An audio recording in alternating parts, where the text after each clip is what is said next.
Meus irmãos, a paz de nosso Senhor e Salvador Jesus Cristo, mais uma oportunidade que Deus nos concede de trazer uma reflexão bíblica para você. Eu quero falar hoje do profeta Elias no Monte Carmelo.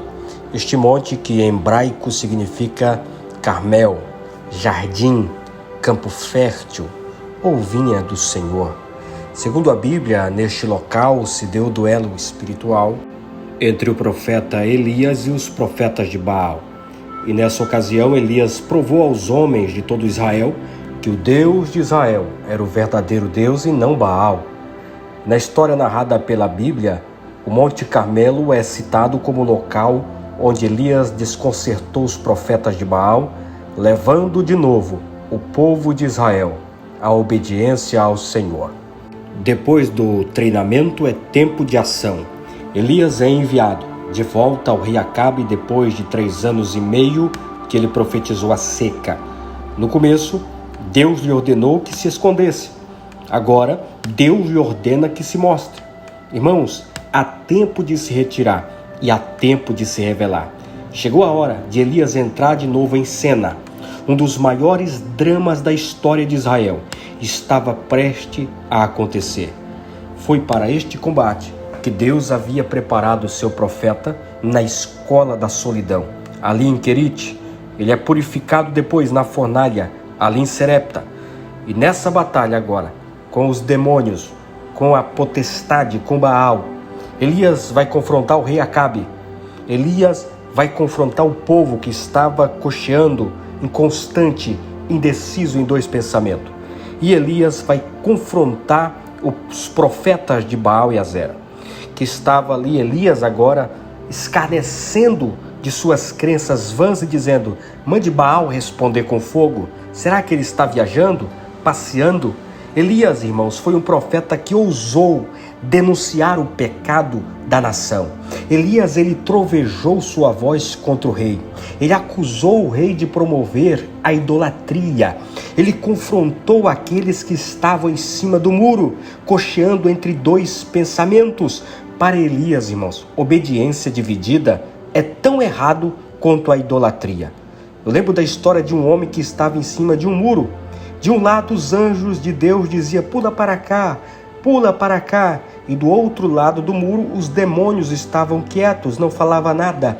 E o homem, olhando para aquilo, disse assim: por que vocês não falam nada e os anjos do Senhor estão mandando eu pular? Os demônios disseram assim: é porque você estando em cima do muro, você já está do nosso lado. Elias, ele confronta as fortalezas do inferno no seu próprio território. Elias não se contentou em apenas provar que Baal era um ídolo fraco, um ídolo falso. Ele removeu Baal do caminho de Israel. No caminho das torrentes de Deus havia um obstáculo, irmão: Baal. Esse monstruoso ídolo estava no caminho. Nós, quando ouvimos falar dos grandes avivalistas, nós escrevemos sobre eles, lemos livros sobre estes homens, erguemos memoriais para eles, fundadores de igrejas, fazemos muitas coisas, tentamos imitá-los. Elias não foi um profeta de conveniência. Elias não foi um profeta que atendia ao gosto do povo, à necessidade do povo. Não, ele não negociou sua consciência. Ele não fez do seu ministério um balcão de negócio. Ele não procurou agradar a homens ou fazer do seu ministério uma plataforma de relações públicas. Não. Elias, ele não buscou os favores do rei e nem se conformou com a idolatria que estava arruinando a nação. Elias, ele vai atacar o pecado na vida do rei e na vida do povo. Elias, ele vai denunciar o pecado na política e na religião. Era necessário. Elias, ele não era pluralista, irmãos. Ele não era ecumênico. Para ele não estava nada bom servir a 2 senhores. O Baal precisava cair. Para ele, irmãos, a verdade era absoluta. Era impossível servir a Deus e a Baal ao mesmo tempo. Irmãos, uma mensagem bíblica ao nosso coração. Se Jesus é o nosso Senhor, se Jesus é o nosso Salvador, o Rei da Glória, a nossa única esperança, nós devemos voltar-nos para Ele de todo o nosso coração. Nessa batalha entre Deus e demônios não há campo neutro. Ninguém pode ficar em cima do muro. Ninguém pode servir a dois senhores. Só há dois caminhos, um estreito e outro largo. Um leva ao céu e o outro ao inferno. Um à salvação e o outro à perdição. Antes de Deus se manifestar com poder, é preciso limpar o altar, é preciso Elias falar algumas verdades, é preciso ele restaurar o que estava em ruína, e ele restaura o altar da adoração, ele restaura a oração, a comunhão.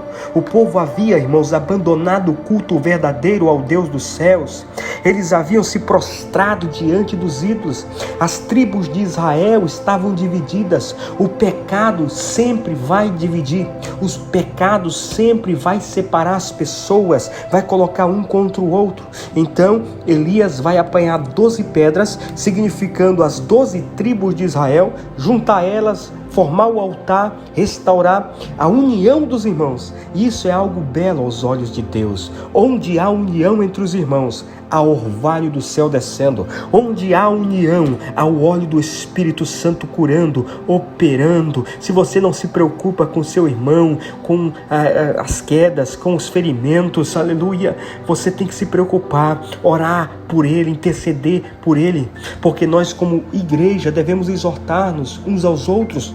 Onde há união entre os irmãos, ali ordena o Senhor a vida, a restauração, a bênção do céu. Elias, ele fez o povo achegar-se a ele, ele restaura o altar, ele armou a lenha, ele dividiu o novilho em pedaços, ele orou ao Senhor e o fogo de Deus desceu na mesma hora. Irmãos, o fogo do céu só vem quando tudo está pronto no altar. Quando nós fazemos a nossa parte, então Deus envia o poder. O fogo vem quando o altar está restaurado. Quando o fogo do céu cair sobre o altar, o povo cai de joelho diante de Deus, o povo se entrega diante de Deus. Elias, ele acreditava na intervenção sobrenatural de Deus. Na agenda de Elias havia um espaço para os milagres. A verdade, irmão, não apenas trazia luz à mente de Elias, mas também Elias carregava fogo no seu coração, nas suas palavras. Oh, aleluia, o seu Deus não era apenas o Deus dos antigos, de Abraão, de Isaac e de Jacó, não. Elias sabia que o nosso Deus é um Deus imutável, que opera no passado, opera no presente, no futuro. Ele faz maravilhas, ele responde às orações daqueles que creem no seu nome. O ministério, irmãos, de Elias foi timbrado pela manifestação do poder de Deus. Ele não só falava, mas também experimentava o poder de Deus. Ele viu os corvos cumprindo as ordens de Deus. Elias viu o trigo e o azeite transformando-se em fontes inesgotáveis dentro da panela de uma viúva. Elias viu a morte recuando diante dos seus olhos, ali no poder da ressurreição no filho daquela mulher. Ele agora, irmãos, clama pelo fogo do céu. Elias não tem medo de desafiar os apóstolos de sua época, não. Ele vai em nome de Deus e ele faz em nome de Deus. Ele não tem dúvidas em seu coração. Ele propõe para o povo uma disputa dos deuses. Vamos ver, acende as luzes do palco. Vamos começar. Ele propõe, ele dá a ideia. Deus está esperando homens que têm iniciativa. O Deus que responder com fogo, esse é Deus. Elias, irmãos, não apenas pede fogo do céu, mas ele encharca o altar de água. Sabe por quê? Porque ele não quer truques, ele não lida com embustes. Deus não precisa de uma mãozinha humana para o fogo dele descer. Ele só quer que nós clamamos de todo o nosso coração. Onde Deus se manifesta, não existe necessidade de combustível humano, não existe camuflagem. Deus é luz, Deus é a verdade. Quando o fogo de Deus cair, ele vai consumir o holocausto. Quando o fogo de Deus desceu ali, irmão, ele lambeu a água, ele derreteu o coração do povo, ele colocou a nação de joelho gritando: o Senhor é Deus, o Senhor é Deus. Nós precisamos de igual modo na nossa geração ser uma igreja, ser um povo da palavra, mas também ser uma igreja de poder, ser uma igreja que prega aos ouvidos, mas que também ministra aos corações, ministra aos olhos, ministra a alma. O evangelho genuíno, irmão, quando pregado na unção, ele queima o coração, mas ele também muda a vida de quem ouve, ele dá frutos. O Espírito Santo nos foi dado enviado para nos conceder o poder do alto. Não há cristianismo sem poder. Quando o fogo de Deus cai sobre o povo fica ajoelhado diante do Senhor. Em uma cidade, irmão, eu lembro da história, em uma cidade do interior, uma pequena igreja que sobrevivia ali com dificuldades. Os crentes não exerciam nenhuma influência sobre a cidade. Os cultos eram desanimados, os crentes apáticos. Havia até mesmo um ateu que morava ao lado da igreja, tranquilo, nunca foi atraído e nem se perturbava com aquela igreja. E uma noite, o templo da igreja, literalmente, o templo, pegou fogo. Os vizinhos acordaram assustados, pegando o extintor, era labareda subindo e o lugar foi invadido pela fumaceira toda. E no meio daquele fogaréu, todos se uniram e se apressaram, vamos apagar o fogo, é questão de sobrevivência. E no meio do grupo estava lá o vizinho, sim, o ateu. A zeladora da igreja, vendo ele jogando balde de água para tentar acalmar a chama do fogo, ela falou assim: mas o senhor aqui? É a primeira vez que vejo você aqui na igreja. E o ateu respondeu: mas também é a primeira vez que esta igreja pega fogo? Irmãos, esta história é literal, mas eu quero te dizer, se queremos ver as pessoas buscando a igreja, se queremos ver os corações sendo atraídos ao Senhor, é preciso que a igreja pegue fogo, é preciso que nós se deixamos queimar como sacrifício vivo no altar do Senhor, que o fogo do Espírito venha sobre nós. Ele continua batizando com o Espírito Santo, ele continua batizando com fogo. Elias quer mais da manifestação de Deus. É por isso, irmão, que ele sobe ao cume do Carmelo para orar. Elias já tinha escalado uma boa parte do monte, mas quando ele desafiou o céu para que chovesse, ele subiu ao cume do Carmelo. As chuvas desceram porque Elias subiu. Se queremos restauração, precisamos subir à presença de Deus. Aquele que se projeta diante dos homens, irmãos, humilha-se diante de Deus. Ele chegou ao topo do monte, encurvou-se para a terra e colocou o rosto entre os joelhos em humilde oração e perseverança e vitoriosa oração. E naquele momento ele trava a sua batalha não contra o diabo, não contra os homens, mas com Deus. É contra Deus que ele luta ali em oração. Não é uma luta contra o inimigo, mas é uma luta intercessória de rogar para que Deus perdoe a nação, para que Deus restaure a nação. É uma oração sincera de coração, assim como John Knox orava: dê-me alma, Senhor, senão eu morro. E as almas começaram a entrar na igreja, no templo. Irmãos, se nós clamarmos, Deus começa a salvar nossa casa, Deus salva a nossa família, Deus salva o nosso Brasil. É momento de entrarmos em oração. Não há chuva do céu sem oração, não há derramamento do Espírito sem que os santos de Deus se coloquem de joelhos. Jesus disse: entre no cenáculo, eu vou rogar ao Pai, mas vocês têm que orar também. Manda poder. Os gigantes de Deus se humilham com o rosto em terra, irmão, para buscar o Deus que está no céu. As torrentes do céu descem quando o servo de Deus se ajoelha. Elias vê o invisível. Elias estava ouvindo e crendo no impossível. O céu estava limpo, mas ele já estava vendo. Ele não depende da circunstância, mas ele anda pela fé. A nuvem do tamanho da palma da mão é a prova incontestável de que a chuva iria vir.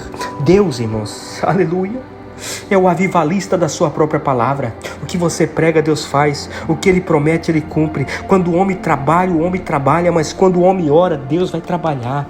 Elias, ele vai bombardear o céu em oração. Manda chuva. E Deus vai ouvir, trazendo vida e restauração para a nação. Eu quero orar com você. Deus, em nome de Jesus, nós entramos em sua poderosa presença. Nos dê a ousadia de Elias. Que os ídolos, Pai, da nossa geração venham cair. Todos eles que estão camuflados, Senhor. Nós venhamos ver eles cair e toda a nação gritar: só o Senhor é Deus. Pai, restaura o altar da sua igreja. Restaura a união.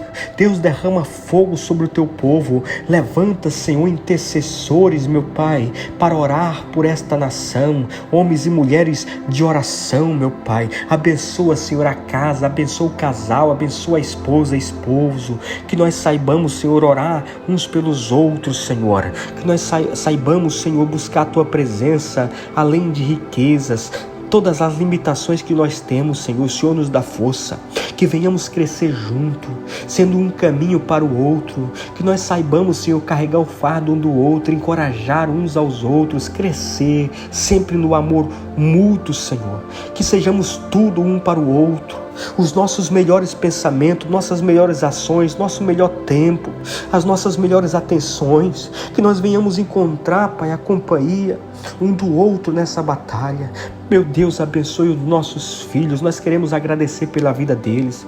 Eles representam, Pai, tudo para nós, a manifestação do Teu amor na nossa vida e no nosso lar. É uma grande, Senhor, responsabilidade prepará-los para a vida. Por isso, Senhor, dá-nos recursos, dá-nos sabedoria para saber fazer o melhor, que eu possa, Senhor, que nós possamos amar os nossos filhos, compreendê-los, ensinar os caminhos do Senhor. Oh, meu Pai, que nós possamos, Pai, criá-los no Teu caminho, no Teu amor, na Tua proteção. Oh Deus, nós te pedimos que o Senhor venha cuidar quando nós não estivermos olhando, que o Senhor venha olhar por nós. Nós entregamos a nossa casa, a nossa família na Tua mão. Sim, meu Pai, em nome de Jesus, que não haja amargura, porque Tu nos abençoas, Senhor, nos curando, que não haja egoísmo, porque Tu nos anima, que não haja rancor, Senhor, porque o Senhor é o Deus que nos perdoa. Meu Pai, que não haja abandono, porque Tu está conosco. Pai, que nós saibamos caminhar para Ti em nossa rotina diária, que a cada manhã seja o início de mais um dia de entrega, de sacrifício. Pai, que a cada noite nos encontre ainda mais unidos no amor em casa. Faz, Senhor, restaura o altar da família, faz na nossa vida, enche-nos do Teu amor, meu Pai, que nós venhamos se esforçar para fazer do nosso lar, meu Pai, a Tua morada. Em nome de Jesus Cristo, abençoa, Pai, esta casa do meu irmão. Não deixe mal nenhum entrar. Afasta, Senhor, as coisas ruins. Venha, Senhor, ficar nesta casa. Venha, Senhor, esta alma pertence a Ti. Nós entregamos a nossa vida nas Tuas mãos, meu Pai. Oh, ilumina esta casa, ilumina esta vida, ilumina essa mãe, esse pai, esses irmãos. Dê força, una, Pai, este altar. Abençoa, meu Pai, aonde pisar a planta do pé. Abençoa, Pai, esta casa. Oh, em nome de Jesus Cristo, traga paz nesse dia, traga alegria, fica, Pai, na companhia, dê a todos, Senhor, fé, amor, humildade, Senhor. Em nome de Jesus Cristo, meu Pai, nós te pedimos. Amém. Deus te abençoe, Deus te ilumine, em nome de Jesus. Amém.